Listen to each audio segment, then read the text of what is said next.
زیارت کر لیتے، مجھ پہ سب کچھ قربان کرنا چاہتے ہوں، یہ ان کی تمنا ہو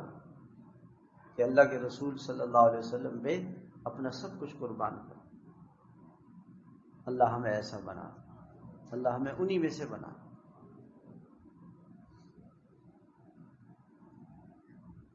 آپ علیہ الصلوۃ والسلام سے محبت ہوگی، اس کی نشانی کیا ہے؟ کہ آپ کی سنتوں سے محبت ہو،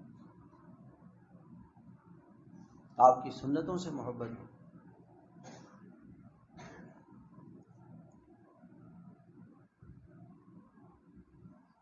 ہمارے حضرت حاجی عبدالوہاب صاحب رحمۃ اللہ علیہ فرماتے تھے کہ جب ہم راستے میں چلتا ہوں میں اور کسی جگہ بینک دیکھتا ہوں تو دل روتا ہے، ہائے اس بستی والوں نے اللہ سے اور اللہ کے رسول سے جنگ کی ہوئی، اور ہم کہتے عمارت بناتے پھر یہ بینک والوں کو دیں گے کرائے پہ، اس لیے کہ کرایہ زیادہ ملے گا، ہمیشہ ملے گا، اچھا ملے گا، اور بڑے خوش ہوتے جی ہمارے قریب میں بینک آ گیا، اور انہیں غم ہوتا تھا، غم ہوتا۔ جہازوں میں سفر نہیں کرتے تھے کہ بے پردہ عورتیں دیکھ کے دل دکھتا ہے حضور کی سنت کے خلاف بے پردگی والی زندگی گزار کے جہنم جا رہے ہیں۔ کتنی سنتیں مٹی ہوئی ہیں ہماری شادیوں میں، آپ یہ سڑکوں پہ چلے جائیں بھی حالوں کے باہر کیا کر رہے ہیں مسلمان،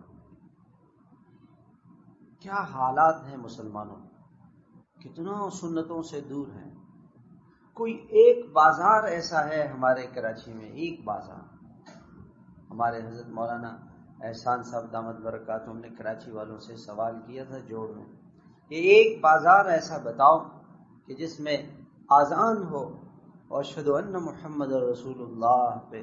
دکان بند ہو جائے اور مسلمان مسجد چلے جائیں۔ کوئی ہے آپ کے نگاہ میں کوئی بازار ہے؟ کوئی بازار، کوئی بازار ایسا ہو جس میں جھوٹ نہ ہو، جس میں سود نہ ہو،